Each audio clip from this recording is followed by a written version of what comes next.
Welcome back to the channel, everybody. Thank you so much for joining me and allowing me to continue to be your daily advocate. If you're new here or you're not subscribed for any reason, please do me a huge favor and hit the subscribe button. Thank you to all of you who have been watching and following me for so long. It truly means a lot, and I'm glad that I can be this person. Let's take a quick look at the crypto market before we dive in. We're down about 3.5% on the day, back to 1.74 trillion, with Bitcoin down to 38.3. Ethereum under 2,700, XRP 78 cents. And as you look down at the bottom half of the top 10 cryptos, you can see some movements there. Cardano, Solana, Avalanche, now Luna down to that 10 spot. So interesting moves here. We can see it's not been a very good day. And even Doge, after Elon Musk news for Dogecoin being accepted at superchargers for Tesla, down 2.5% and 10% on the week. So even the hype train isn't boosting some of those meme coins. Let's take a quick look at what's happening in the SEC versus Ripple case. So we had a very eventful week. So this has been our primary focus of discussion. We had the motion for reconsideration from the SEC. We had documents unsealed. We had a lot to talk about, and this coming week is going to yield quite a bit. We have yet to see what kind of actual official reactions we might get on those documents since they just came out. And we also have the Ripple response for the SEC motion for reconsideration. That is due on the 25th.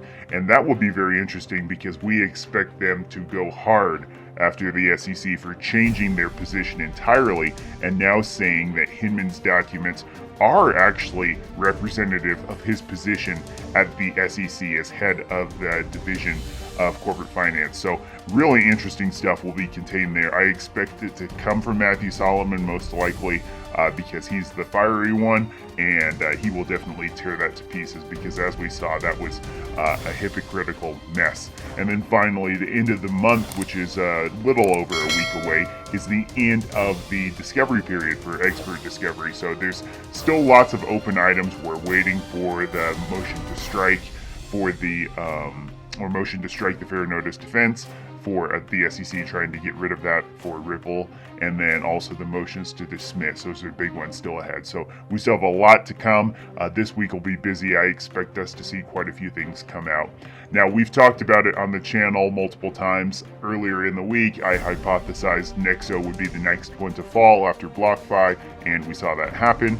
So Nexo here, this is the article from the Block, which I think nicely summarizes it and has some good refresher things in it as well. But Nexo announced this. They sent it to an email to any user, so I got the email first, so I was able to talk about it before the news outlets here. But they posted it on their subreddit and said that they voluntarily implemented changes to their Earn product in the US to comply with the newly announced guidance from the BlockFi settlement. So what does this mean? Again, here's what the statement said. Top-ups to Nexo wallets made after the date this came out, which was just yesterday or Friday, I believe. So any deposits after that point will not earn interest until the restructuring of the product and registration process with the relevant regulatory bodies are complete. Remember, they still have to go through that S1 process with the SEC. So they have to file the registration, they have to get that approved, and then they can offer the next iteration of the product. They call it Earn Interest Product 2.0, just like BlockFi said, no longer blockchain or BlockFi interest accounts, but it will be BlockFi yield going forward if that gets approved. Remember, the SEC does not want to approve these types of products. You've seen the delays with the spot Bitcoin ETF over a year now. I think the first proposal we saw was in the spring of last year. And so anyhow, it's just this constant mess of the SEC getting these registration requests and denying them or delaying them. And so I would expect that to happen. So fortunately, if you use BlockFi or Nexo, they did allow those previous account holders to grandfather in their holdings. So as long as you don't take the money out, you can continue to earn interest on what you had in there up to that date.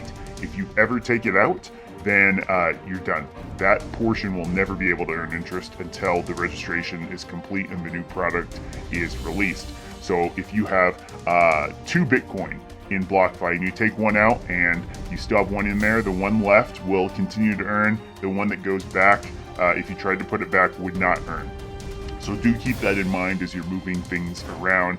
Nexo has now fallen from being able to offer this voluntarily, though. The SEC did not force them to do this, but the thing that you need to consider is when they took the action, the first request here against Nexo, they also did Celsius at the same time. And so that was back in October. Here's the article about that. I'll link that as well. But those were the two named ones, Nexo and Celsius. Seeing Nexo make this move makes me believe that Celsius will probably be not too far behind, and perhaps you'll see others such as Voyager follow suit to try and be compliant. These are the big names. These are ones that want to comply and have been trying to. So expect them to try and get ahead of this now that we've seen the BlockFi settlement. So more here, but again, you've got the issues with the not just the SEC, but with also the states.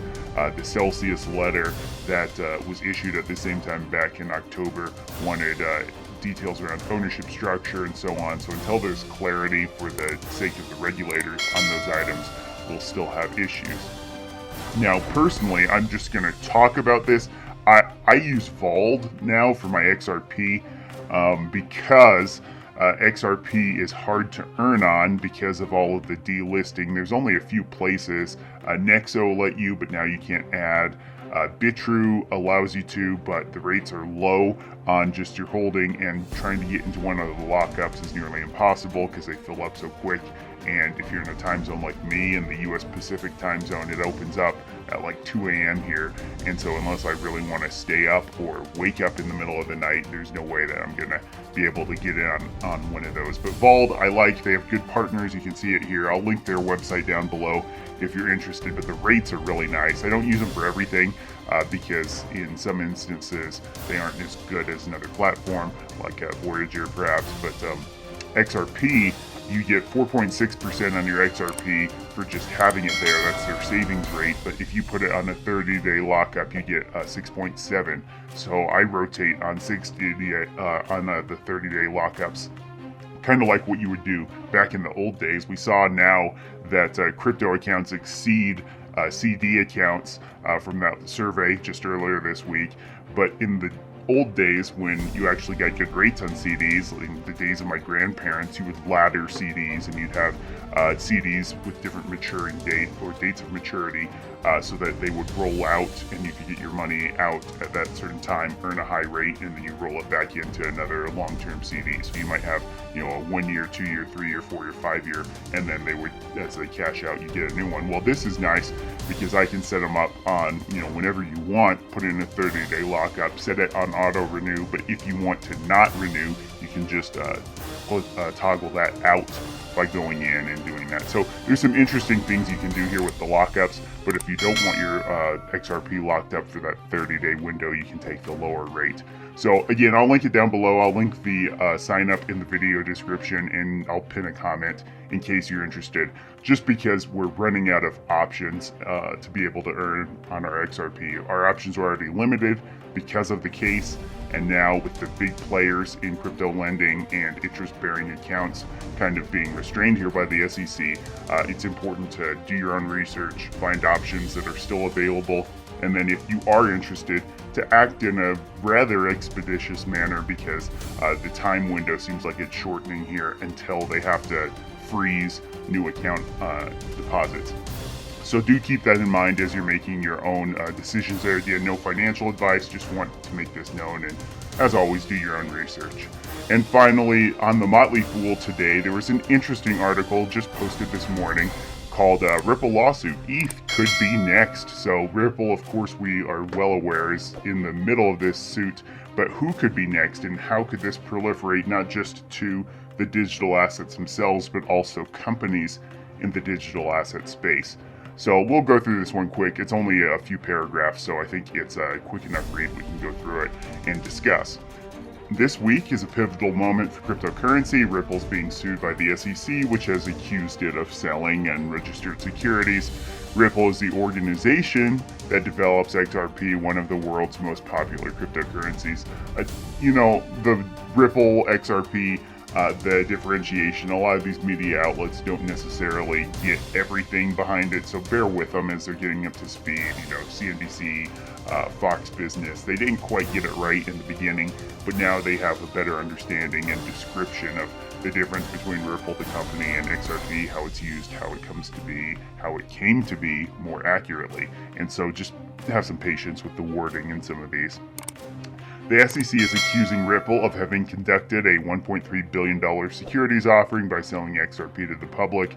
The lawsuit seeks that Ripple return the money it raised plus interest. If the SEC wins, it will establish a landmark precedent, and the implications reach far beyond Ripple itself.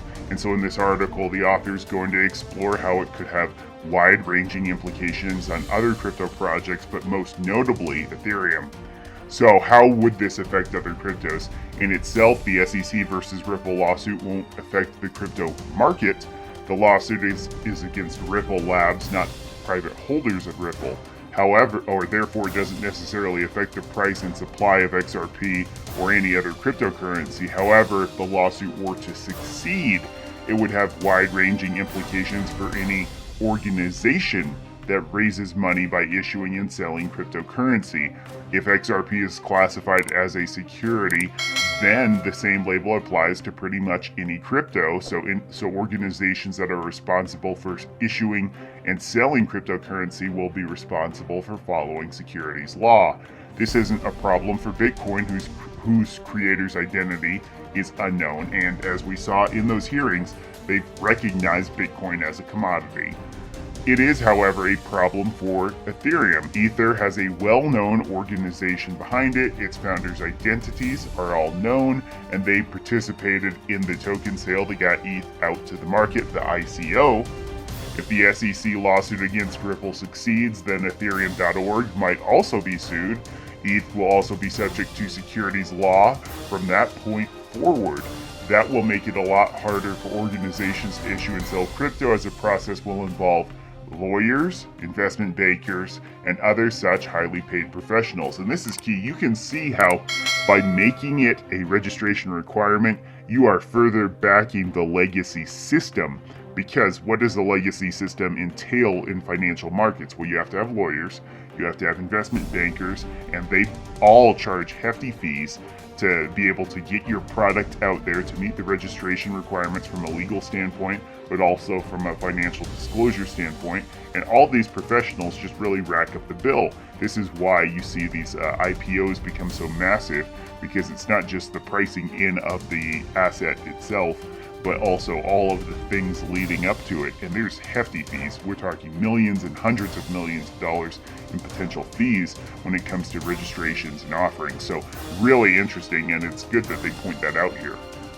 A loss by Ripple could also have negative consequences for companies like Hive Blockchain Technologies.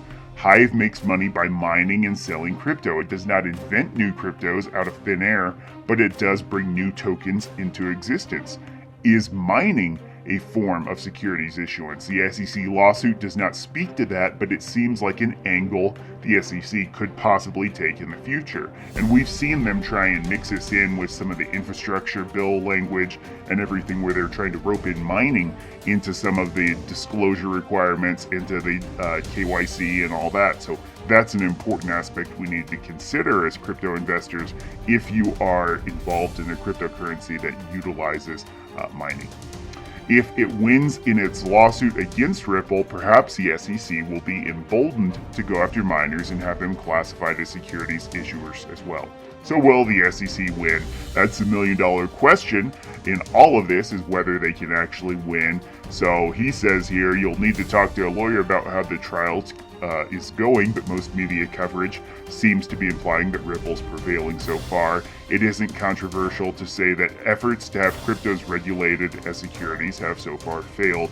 And he'll go on here to cite a November case where a Connecticut jury decided cryptos were not securities and developers and miners were not issuers. So that's a nice precedent in that space, but a lot of those things seem to be much more specific to that individual case. So for us, we still have a lot to come, but the SEC is really emboldened by the language that's been given from Chair Gensler as far as who they can go after, when they'll go after him, and for how much.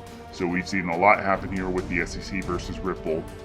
We've seen the BlockFi settlement, the biggest crypto settlement ever, right? $100 million combined between the SEC and states. And now we see the dominoes falling as Nexo is down, Celsius likely to come, Voyager possibly. Other platforms that are really trying to be compliant are going to have to be proactive because, again, they have their own boards and investors to have to respond to and to have to answer to when it comes to these things.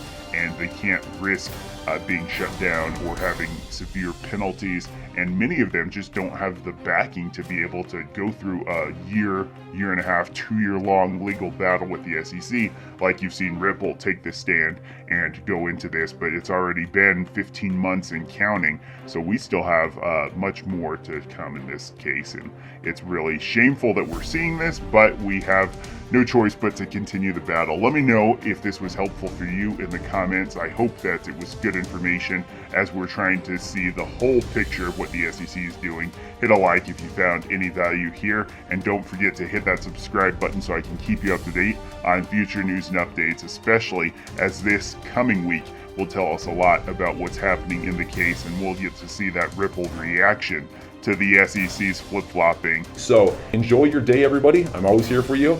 Leave any comments or questions below, and be sure to subscribe. But thanks, everybody. I really appreciate you. Enjoy your day, and I always have your back. So thanks so much, everybody.